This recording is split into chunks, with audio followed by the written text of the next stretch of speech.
Bismillahirrahmanirrahim. Elhamdülillahi Rabbil alemin. Vessalatu vesselamu ala eşrefil enbiya vel mursalin. Nebiyyina Muhammedin ve ala alihi ve ashabihi ecma'in. Rabbi şahli sadri ve yessirli emri. Vahlul uqdeten min lisani yefkahu qavli. Allahumma allimna ma yanfa'una ve fa'na bima allamtana ve zidna ilmi ba'd. Əziz qardaşlar, Şeyx Nasır Səmərqand rahimehullahın qəflətdə olanlara xəbərdarlıq kitabının tədrisinə davam edirik. Və şeyxin gətirdiyi 56-cı mövzu Quranın fəziləti barədədir. Quran-ı Kərimin fəziləti barədə. Yəni, burada məqsəd Quran-ı Kərimi öyrənməyin, öyrətməyin, əzbərləməyin, oxumağın, ona əməl etməyin fəzilətindən danışır.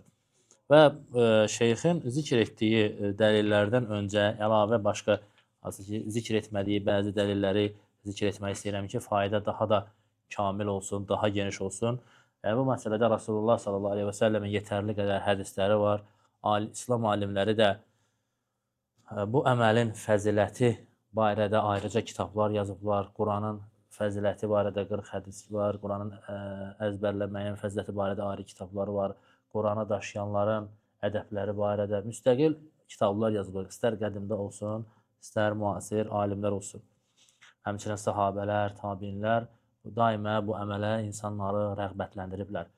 Və bu hədislərdən Peyğəmbər sallallahu aleyhi və səlləm buyurur ki, xeyrukum mən təalləməl Qur'anə və alləmə. Sizin ən xeyirliniz Quranı öyrənən və onu başqalarına öyrədəndir. Yəni, bundan xeyirli bir insan yoxdur. Yəni, ən xeyirli insanlar Quran-ı Kərimi öyrənən və onu da başqalarına öyrədəndir. Və başqa bir hədisində Peyğəmbər sallallahu aleyhi və səlləm buyurur ki, yalnız iki şeydə qibtə etmək olar.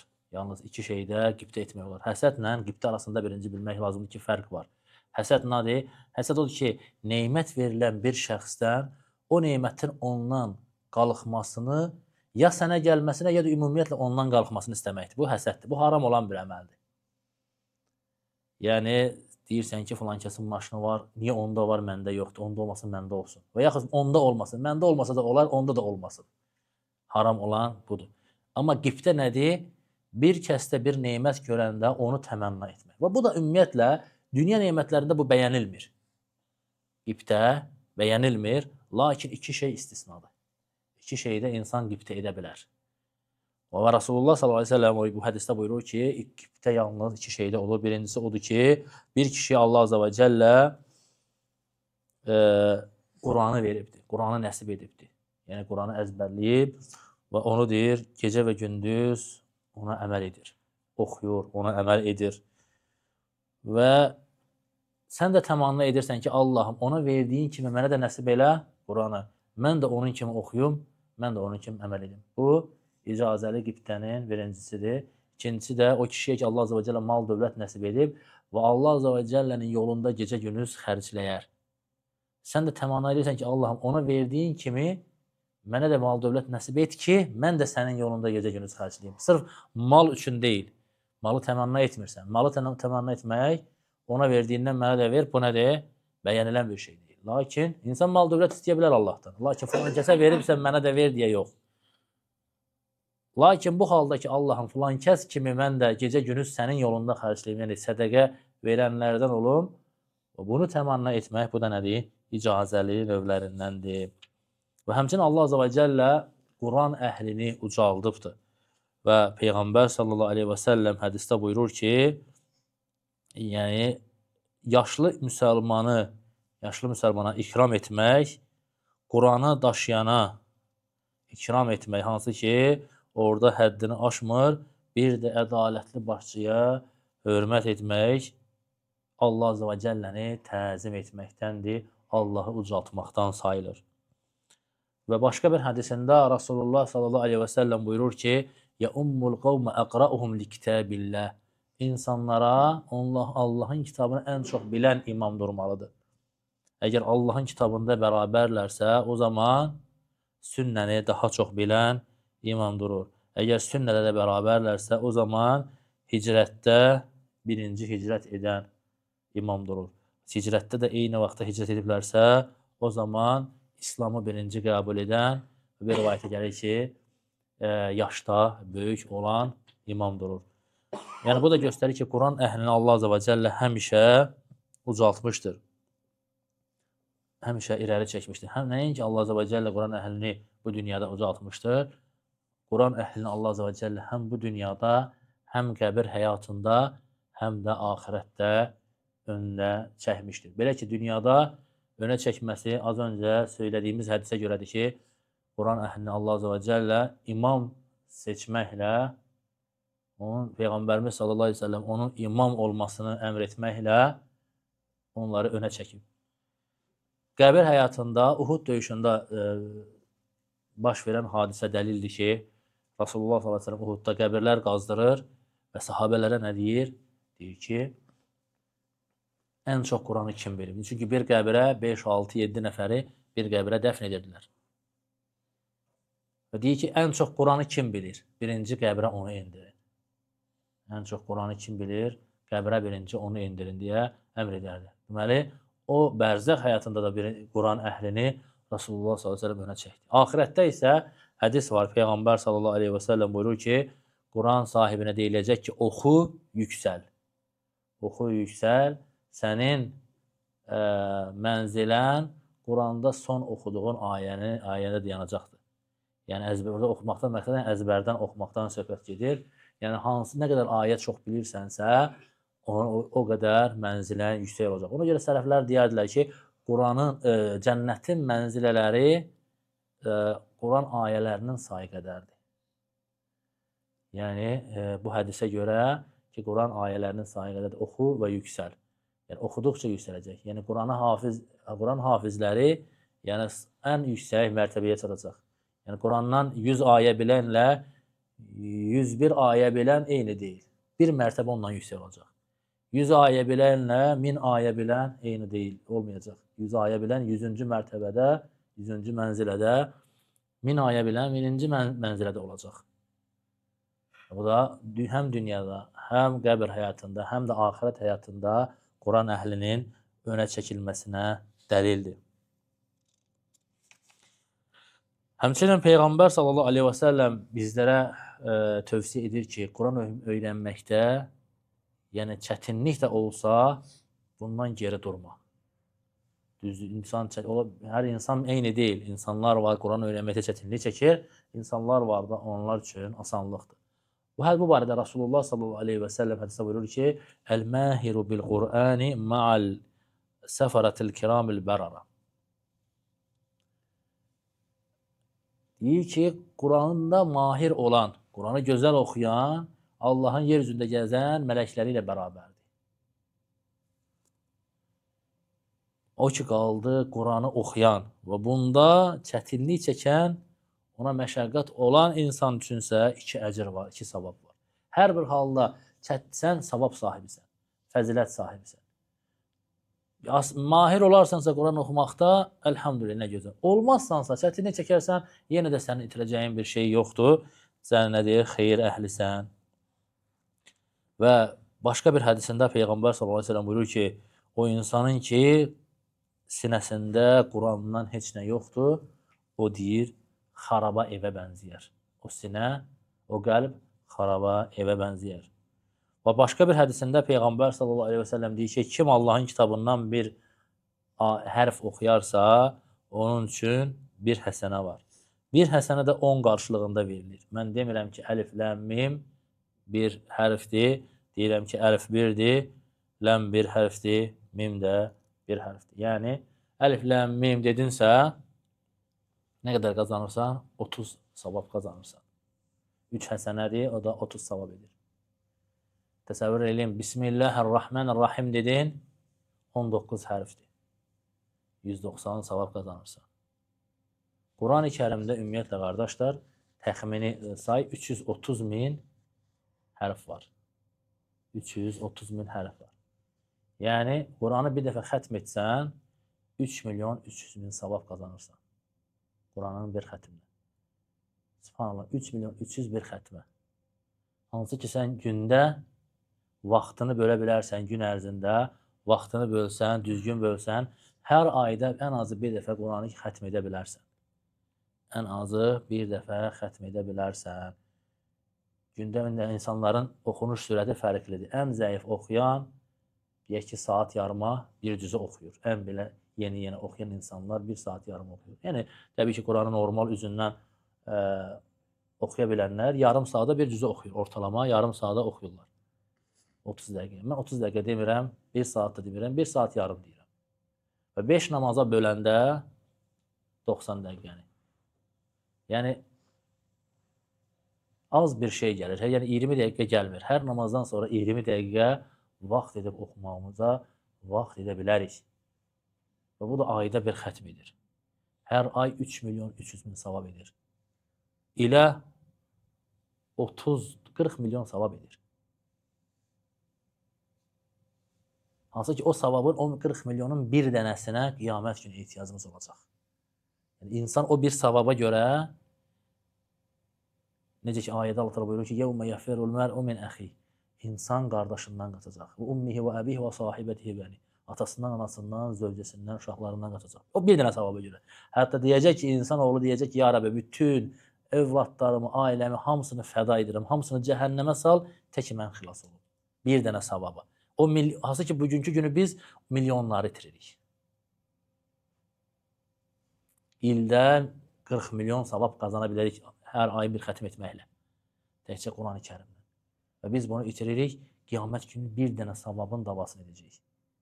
O 40 milyon, o milyonların bir dənəsinin, mininin də deyil, milyonunun da deyil, bir dənəsinin davasını edəcəyik. Görün biz nələr, hansı ziyanlar içərisindəyik. Başqa bir hədisində Peyğəmbər sallallahu aleyhi və sələm buyurur ki, Quranı oxuyan müminin misalı sitrus meyvəsi var, turunca, onun misalına bənzəyir. Gözəl qoxusu var, iyisi var və gözəl dadı var. Və Quranı oxuya bilməyən müminin misalı isə xurmanın misalına bənzəyir. İyisi yoxdur, lakin gözəl dadı var. Yəni, o dad tam nədir? Onun imanıdır. Ona gözəl qoxu verən də oxuduğu Quran-ı Kərimdir.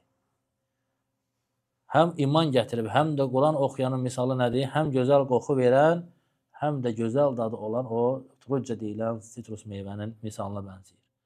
Lakin oxuya bilməyən müminin misalı nəyə bənzəyir? İyisi olmayan xurmanın misalına bənzəyir. Dadı gözəldir, lakin iyisi yoxdur. Quranı oxuya bilən münafiqin misalı deyir hədisin davamında. Quranı oxuya bilən münafiqin misalı Rasulullah sallallahu aleyhi ve sellem buyurur ki, reyhanın misalına bənzəyir. Gözəl qoxusu var, amma tadı acıdır. Çünki iman yoxdur. Amma qoxusu gözəldir. Quranı oxuya bilməyən münafiqin misalı isə deyir, Hanzala deyilən o yabanı qarpızın misalına bənzəyir. Həm pis qoxusu var, həm də pis dadı var. Həmçinin Rasulullah sallallahu aleyhi ve sellem bizləri rəğbətləndirir ki, Allah evlərində toplaşıb Quranı oxuyaq, öyrənək, bir-birimizə öyrədək.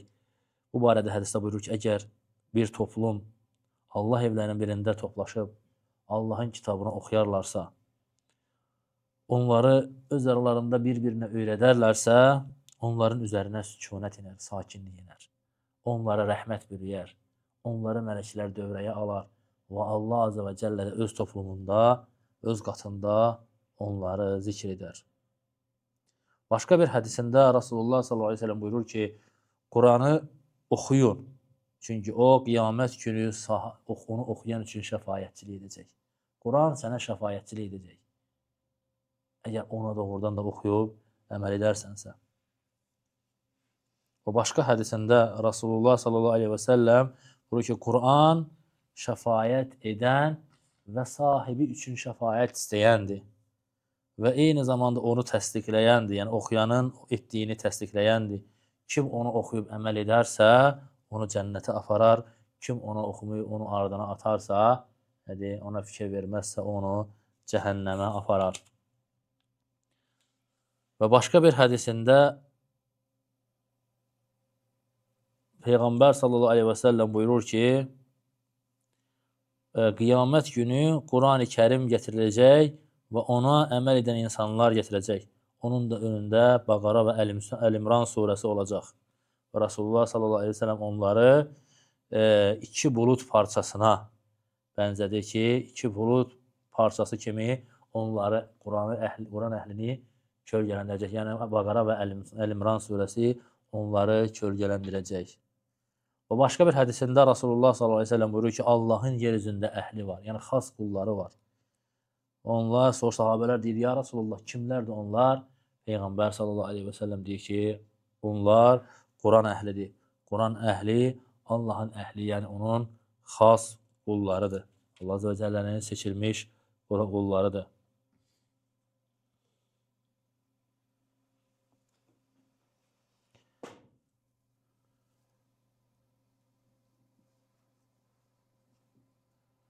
Və Peyğəmbər sallallahu aleyhi və səlləm başqa bir hədisində buyurur ki, kim Quranı oxuyarsa, onu öyrənərsə, ona əməl edərsə, qiyamət günü ona nurdan tac geyindiriləcək.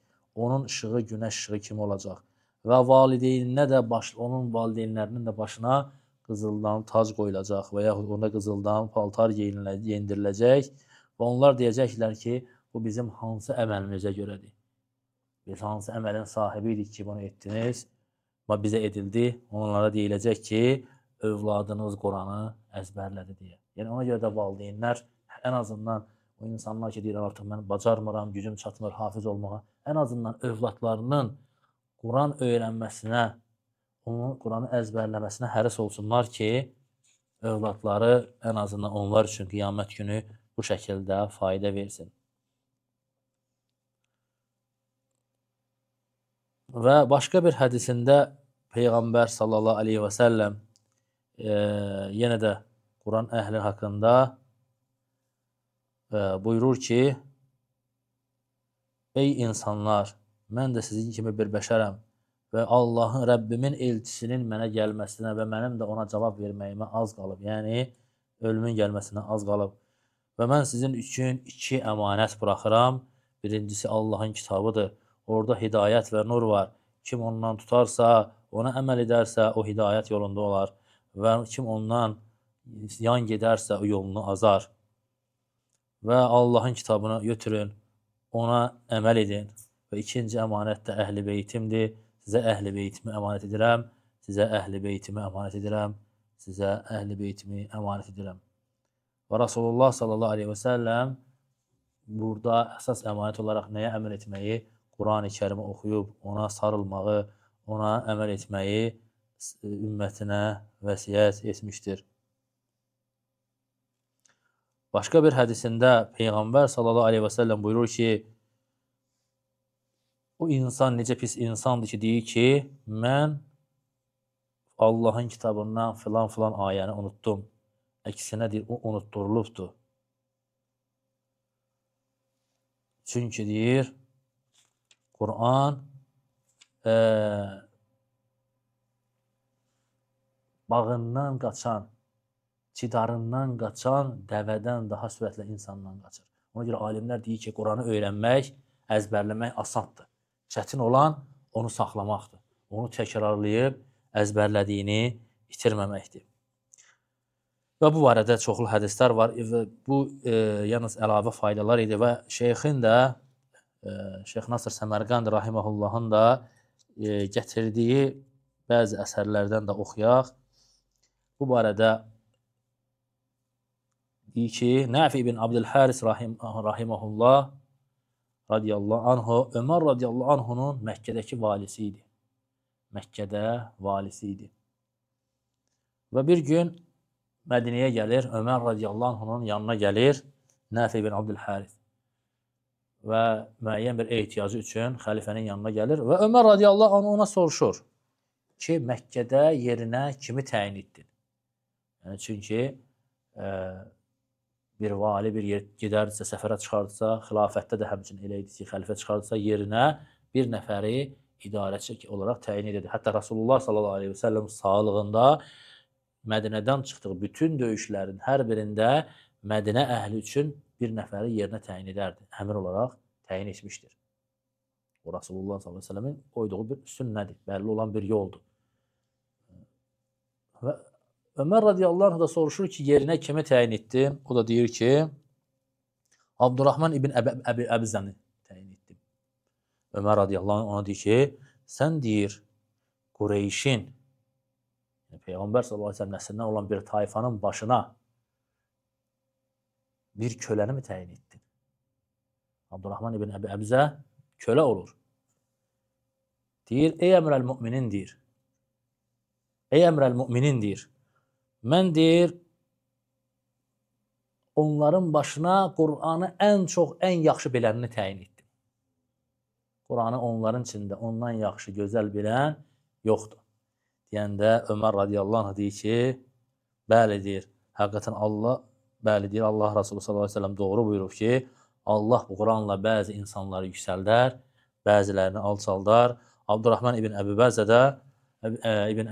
də Allahın bu Qur'anla ucaltdığı şəxslərdəndir, kəslərdəndir. Həmçinin bu barədə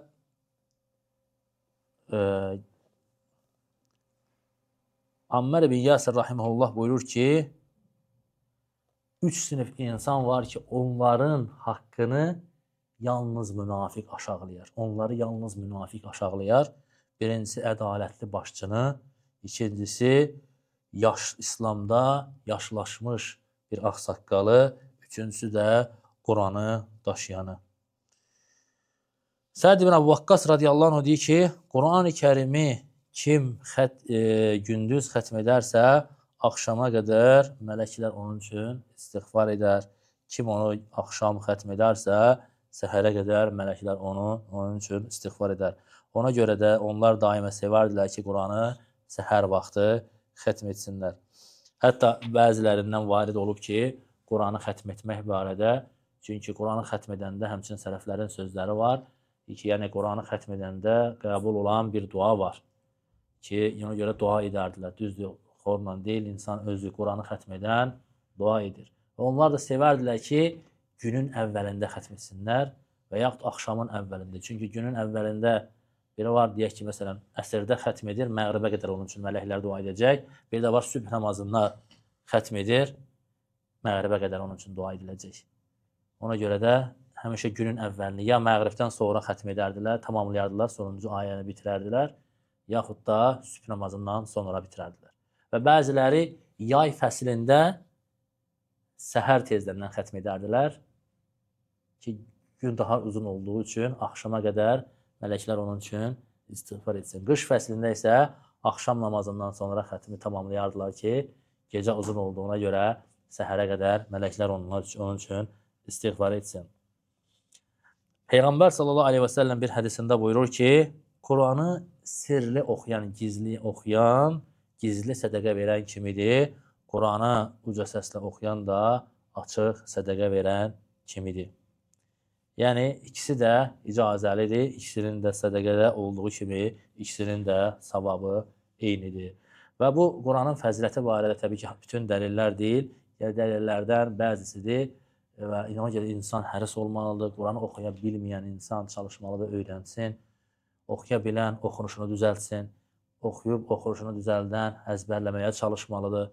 Xüsusən də qarşıdan mübarək bir Quran ayı, Ramazan ayı gəlir. Ramazan ayı Quran ayıdır, ona hazırlaşman lazımdır. Bunun üçün insan çalışması lazımdır. Dünyası üçün çalıştığı kimi, ahirəti üçün də çalışması lazımdır. Allah azə və cəllə istəyirəm ki, biz eşidib faydalanlardan eləsin, eşidib yaxşısına tabi olanlardan eləsin. Subhanəkallahumma bihamdik, əşhədən la ilahə illə əntə, əstəğfiruka və etûbü ileyk.